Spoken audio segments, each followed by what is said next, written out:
Assalamualaikum warahmatullahi wabarakatuh.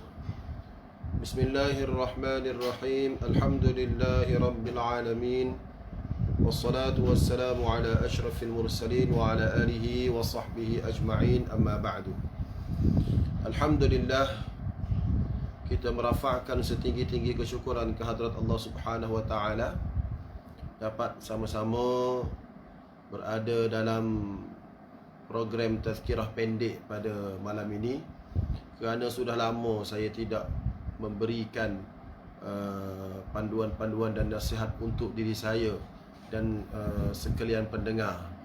Jadi malam ini insya-Allah saya akan kongsikan tentang proses pembelajaran, proses pemerolehan ilmu, kerana anak-anak kita sekarang berada di sesi persekolahan.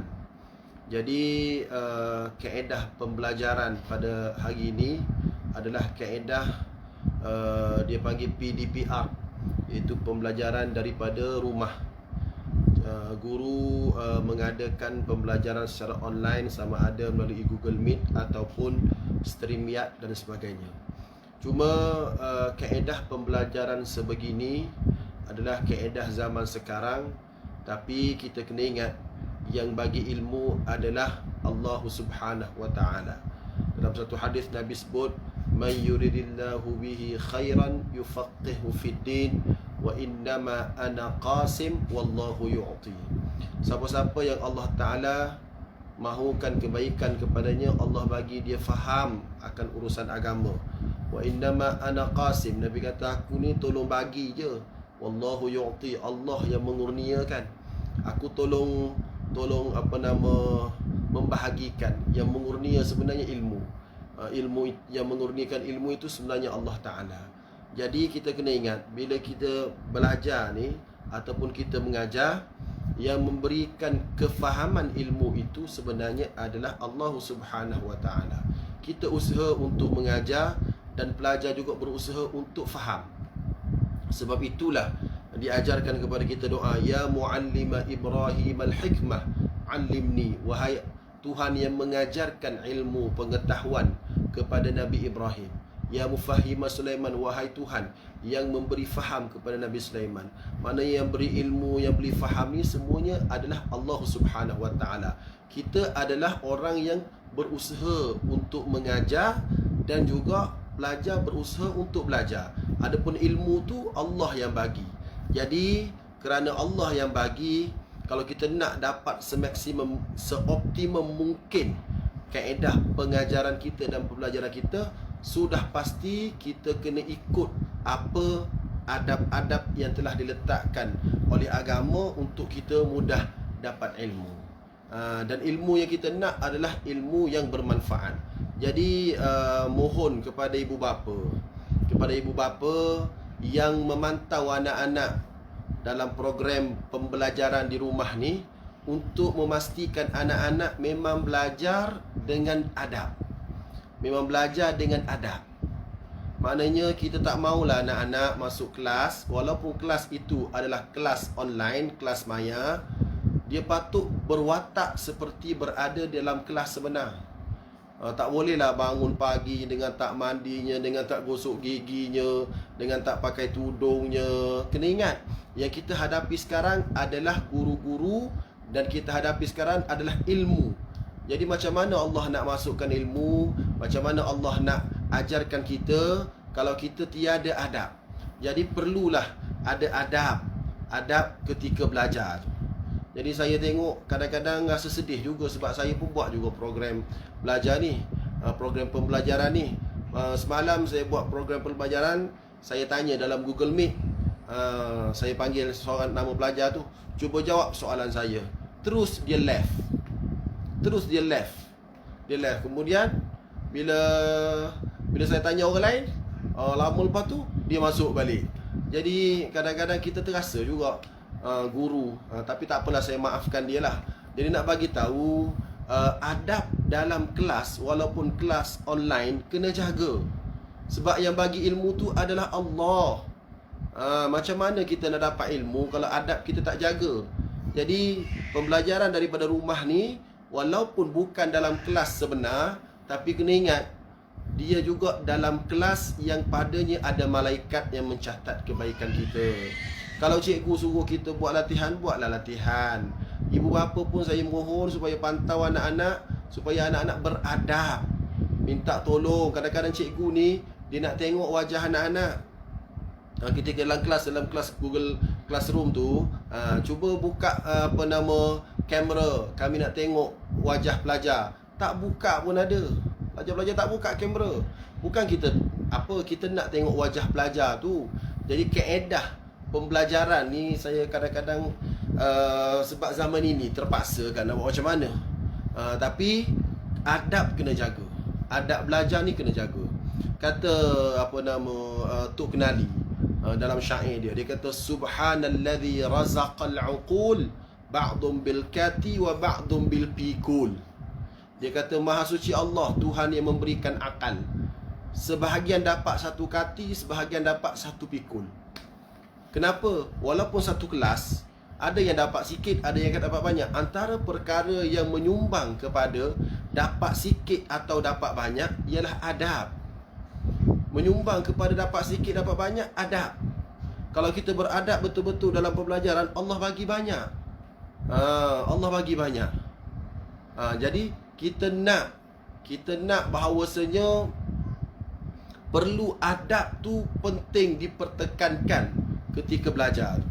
Cukup penting. Kita nak supaya pelajar-pelajar kita ni berada dalam suasana yang cukup beradab, dengan ada wuduknya, dengan dengan dengar baik-baik kata-kata cikgunya, macam belajar dalam kelas lah. Anggaplah sebagaimana kita belajar depan guru kita. Jangan duk berchatting dengan kawan-kawan, jangan duk buat benda lain. Belajar secara benar. Saya pernah pergi ke Bogor, Indonesia, ke Pondok Syekh Nuruddin. Pondok Syekh Nuruddin, saya pergi ke sana. Ketika dia bagi tazkirah tu, ada orang tanya soalan. Wahai Tuan Syekh, adakah tengok program Tanyalah Ustaz ke, tengok forum ke, dianggap sebagai satu majlis ilmu, sebagaimana majlis ilmu kita dalam pondok ni? Maka dijawab oleh Syekh pada waktu itu, sekiranya jaga adab, ia adalah majlis ilmu dan taman syurga juga. Maknanya kalau kita tengok Tanyalah Ustaz, kita duduk baik-baik macam tu, guru tu depan kita. Tapi kalau kita duduk baring atas kerusi sofa, kemudian kaki melunjuk ke TV, dia bukan satu majlis taman syurga, tapi dia dapatlah info maklumat tu. Maklumat yang Ustaz cakap tu dapatlah pada dia, tapi nak dianggap sebagai satu taman syurga yang dipenuhi oleh malaikat sebagaimana majlis ilmu yang lain, tak dapatlah, sebab adab belajar ilmu tu tak wujud. Adab belajar ilmu tak wujud. Sama lah juga dalam kelas online ni, kalau guru-guru berada dalam kelas, mula dengan doa, macam dalam kelas betul lah. InsyaAllah budak pelajar-pelajar pun senang dapat ilmu. Kita ngajar pun senang. Jadi insyaAllah saya mohonlah kepada ibu bapa yang dengar, kalaulah guru-guru cakap, buka mic, buka kamera, sila buka mic, sila buka kamera. Sila buka mic, sila buka kamera. Kenapa? Kerana kontak wajah guru dengan anak murid ni satu benda yang penting juga. Satu benda yang penting.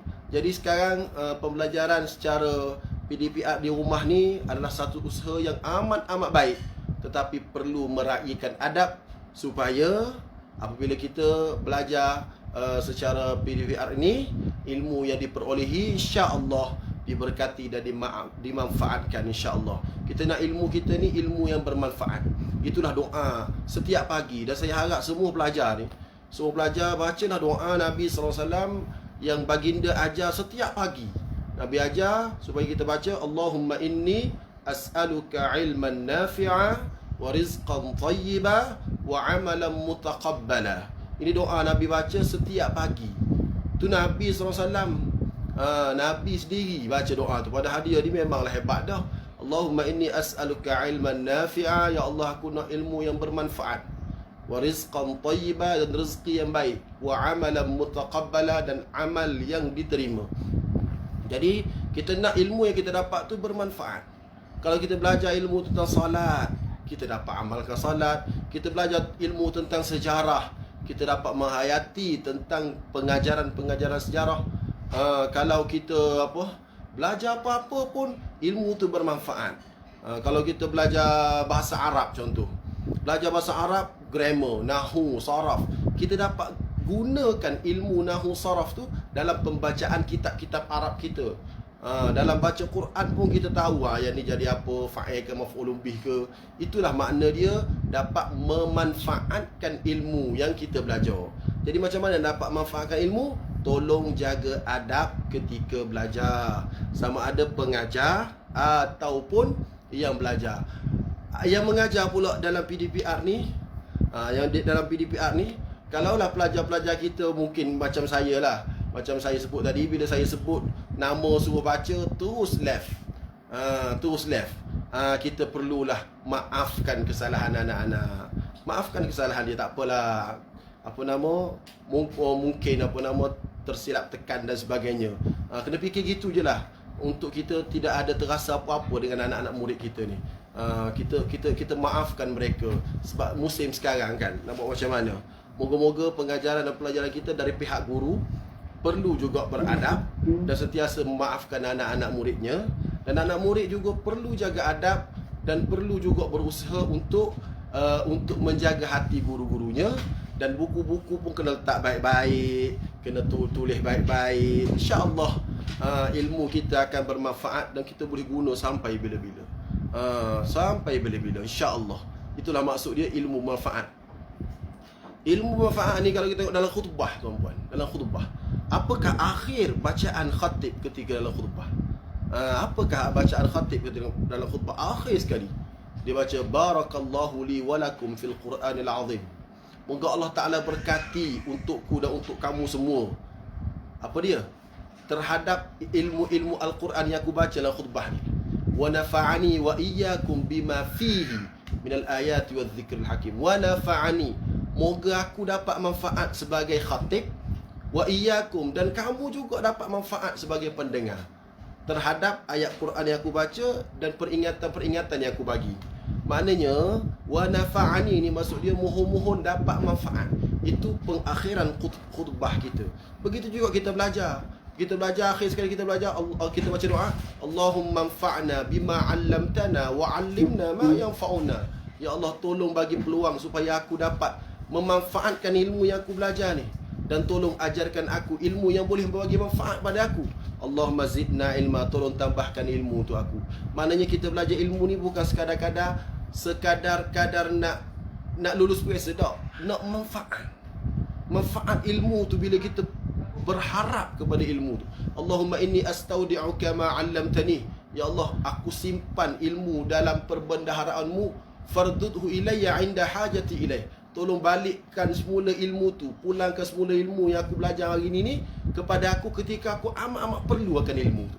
Ketika aku berhajat pada ilmu tu, tolong bagi pada aku. Jadi insya-Allah ilmu kita bermanfaat dengan sebab kita jaga adab. Tolong jaga adab dalam PDPR. Sama ada seorang guru kena beradab sebagai seorang guru. Jangan ngajar pakai singlet je, pakai baju cantik-cantik, pakai beradab lah sebagai seorang guru. Dan juga anak murid pun perlu juga beradab dengan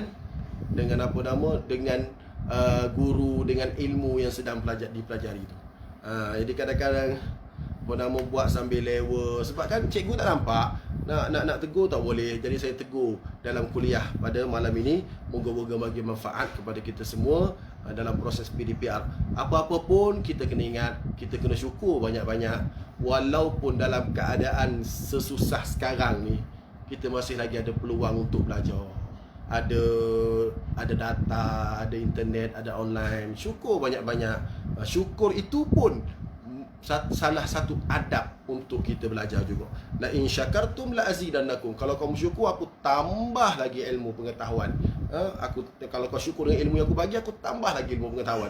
Kau syukur nikmat aku bagi, aku tambah lagi nikmat yang aku bagi ni. InsyaAllah sama-samalah kita ambil manfaat sebagai satu tazkirah untuk saya sebagai guru, dan juga untuk murid-murid sebagai pelajar, sama-samalah jaga adab. Saya jaga adab sebagai seorang guru ketika mengajar, kena lapangkan dada, maafkan pelajar sentiasa, dan pelajar-pelajar juga perlu jaga adab. Kena belajar betul-betul, kena jaga adab betul-betul, kena dengar kata ustaz, kena dengar kata guru, kena salin, kena tulis macam dalam kelas betul-betul. InsyaAllah Allah Ta'ala berkati. Aqulu qawli hadha wa astaghfirullah li wa lakum.